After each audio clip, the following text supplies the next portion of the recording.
വിനീത നമസ്കാരം. ശ്രീമദ് ഭാഗവതം ദശമസ്കന്ധം അധ്യായം 20 ശ്ലോകം 16, 17, 18, 19, 20 5 ശ്ലോകങ്ങൾ ഇന്ന് നമുക്ക് നോക്കാം. ഓം നമോ ഭഗവതേ വാസുദേവായ. ഓം നമോ ഭഗവതേ വാസുദേവായ. ഓം നമോ ഭഗവതേ വാസുദേവായ. ശ്ലോകം 16. മാർഗാ ബഭൂവു സന്ദിഗ്ധാ തൃണൈച്ഛന്നാഹ്യസംസ്കൃതാഃ നാഭ്യസ്യമാനാ ശ്രുതയോ ദ്വിജൈകാലഹതാ ഇവ. മഴക്കാലത്തില് ഈ വഴിപോക്കര് അധികം ഒന്നും ഉണ്ടാവില്ല. അപ്പൊ പുല്ലൊക്കെ മുളച്ച് വഴിയൊക്കെ അങ്ങനെ മൂടിപ്പോകും. അപ്പൊ ഒരു ദിക്കിൽ നിന്ന് മറ്റൊരു ദിക്കിലേക്ക് വഴികൾ നന്നായിട്ട് അറിയണതാണ് അവർക്ക്. എന്നാൽ കൂടി ഇത് തന്നെയാണോ ആ ദിക്കിലേക്കുള്ള വഴി സംശയിക്കാൻ തുടങ്ങും. എന്താ വെച്ചാ മൂടിപ്പോയി, അതിനു മുമ്പുള്ള പോലെയല്ല. വഴി മൂടിക്കിടക്കുക പുല്ലൊക്കെ പിടിച്ച്. ഏതുപോലെ എന്നാൽ ബ്രാഹ്മണർ ആദ്യമൊക്കെ നന്നായി പഠിച്ചുവെങ്കിലും ദിവസേന പരിചയിക്കാതെ കുറെ കാലം കൊണ്ട് മറന്നുപോയ വേദങ്ങൾ പിന്നെ അവർക്ക് തന്നെ സംശയാസ്പദങ്ങളായി ഭവിക്കുന്നത് പോലെ എന്ന് പറയും. അപ്പൊ അതിന്റെ അർത്ഥം എന്താ? ബ്രാഹ്മണര് വേദം പഠിച്ചാൽ മാത്രം പോരാ, ദിവസേന ശീലിക്കുകയും വേണം. അല്ലെങ്കിൽ ബ്രാഹ്മണ്യം തന്നെ നശിക്കും, ശൂദ്രനായിട്ട് ഭവിക്കും. അധീതമപിയോ വേദം നാനുപാലയതി ദ്വിജ സ ജീവന്നേവ ശൂദ്രത്വം ആശു ഗച്ഛതി സാന്വയ എന്ന് സ്മൃതിയില് പറഞ്ഞിട്ടുണ്ട്. വേദം പഠിച്ചിരുന്നുവെങ്കിലും അത് നിത്യാധ്യയനം ചെയ്യാത്ത ബ്രാഹ്മണർ ജീവിച്ചിരിക്കുന്ന കാലത്ത് തന്നെ കുടുംബസഹിതം ശൂദ്രനായിട്ട് ഭവിക്കുന്നു എന്നാണ് ഈ ശ്ലോകത്തിന്റെ താല്പര്യം. ലോകബന്ധുഷു മേഘേഷു വിദ്യുതശ്ചല സൗഹൃദാഃ സ്ഥൈര്യം ന ചക്രുകാമിന്യ പുരുഷേഷു ഗുണിഷ്വിവ. പ്രാണികൾക്ക് ഏറ്റവും പ്രാണാധാരമായിരിക്കണം എന്താ? ജലം അല്ലെ? ആ ജലം വർഷമായിട്ട് ഇങ്ങനെ കൊടുക്കണു. ആര്?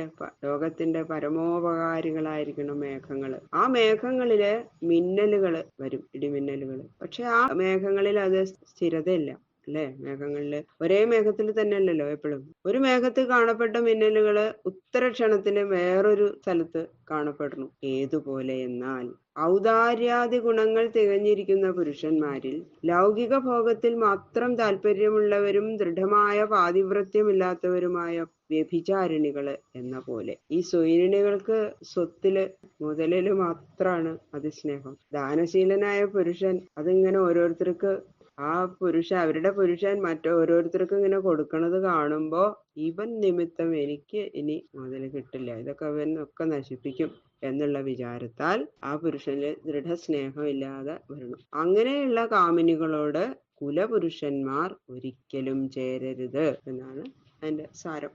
ധനുർവിയതി മാഹേന്ദ്രം നിർഗുണം ച ഗുണിന്യഭാത് വ്യക്തേ ഗുണവ്യതികരേ അഗുണവാൻ പുരുഷോ യഥാ.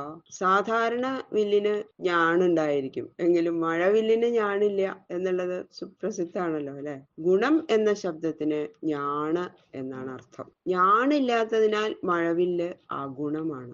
ശബ്ദം ആകാശത്തിന്റെ ഗുണമാകയാൽ ആകാശം സഗുണമാകുന്നു. അപ്പൊ അഗുണമായ മഴവില്ല് സഗുണമായ ആകാശത്തില് ശോഭിച്ചു.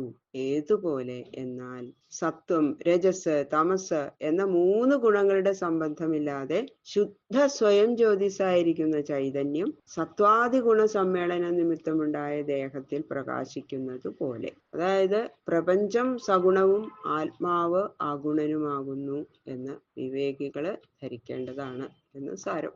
നരരാജോടുപശ്ചന്ന സ്വജ്യോത്സ്നാരാജിതൈർഘനൈഃ അഹം മത്യാഭാസിതയാ സ്വഭാസാ പുരുഷോ യഥാ. ചന്ദ്രകിരണങ്ങളാൽ പ്രകാശിച്ചു കൊണ്ടിരിക്കുന്ന മേഘങ്ങളാൽ മറയ്ക്കപ്പെട്ടതുകൊണ്ട് ചന്ദ്രൻ ഏറ്റവും നന്നായിട്ട് പ്രകാശിച്ചില്ല, അക്ഷസ്വരൂപനായിട്ട് പ്രകാശിച്ചില്ല. ഏതുപോലെ എന്നാൽ പരമാത്മാവിനാൽ പ്രകാശിപ്പിക്കപ്പെടുന്ന അഹങ്കാരത്താൽ മറയ്ക്കപ്പെട്ട പരമാത്മസ്വരൂപം എന്ന പോലെ മേഘം ചന്ദ്രനെ എന്ന പോലെ അഹങ്കാരം ആത്മസ്വരൂപത്തെ മറയ്ക്കുന്നു.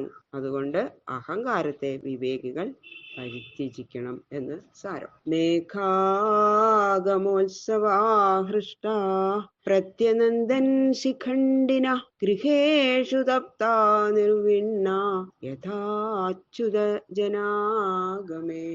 ഗ്രീഷ്മകാലത്തില് വെള്ളമില്ലാതെ ഖേദിച്ചുകൊണ്ടിരുന്ന മയിലുകള് മേഘത്തിന്റെ ആഗമനം കണ്ടപ്പോ ആ സന്തോഷത്തോടെ ആനന്ദത്തോടെ ഇടിശബ്ദത്തെ അനുസരിച്ച് ശബ്ദിക്കുകയും പീലികൾ ഇങ്ങനെ വിരുത്തി പാടുകയും ചെയ്തു. ആ മഴക്കാലത്തിന്റെ വർണ്ണനയാണല്ലോ അത്. അപ്പൊ മയിലുകളൊക്കെ ഇങ്ങനെ പീലി വിരുത്തി ആടുകയും ചെയ്തു.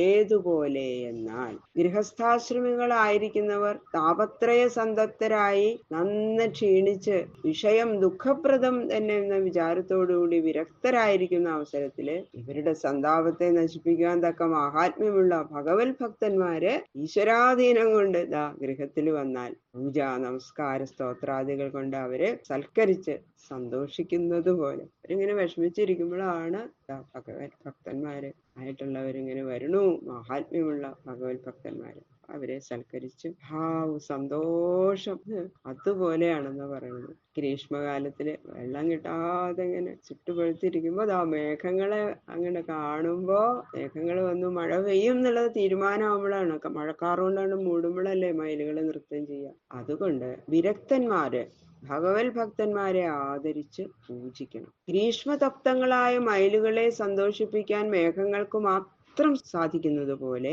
പ്രാപഞ്ചികന്മാരെ ദുഃഖം തീർത്ത് സന്തോഷിപ്പിക്കാൻ ഭഗവത് ഭക്തന്മാർക്ക് മാത്രമേ സാധിക്കുള്ളൂ എന്നാണ് എന്റെ സാരം. ബാക്കിയുള്ള ശ്ലോകങ്ങള് നാളെ നോക്കാം. സർവത്ര ഗോവിന്ദ നാമ സങ്കീർത്തനം ഗോവിന്ദ ഗോവിന്ദ ഗോവിന്ദ.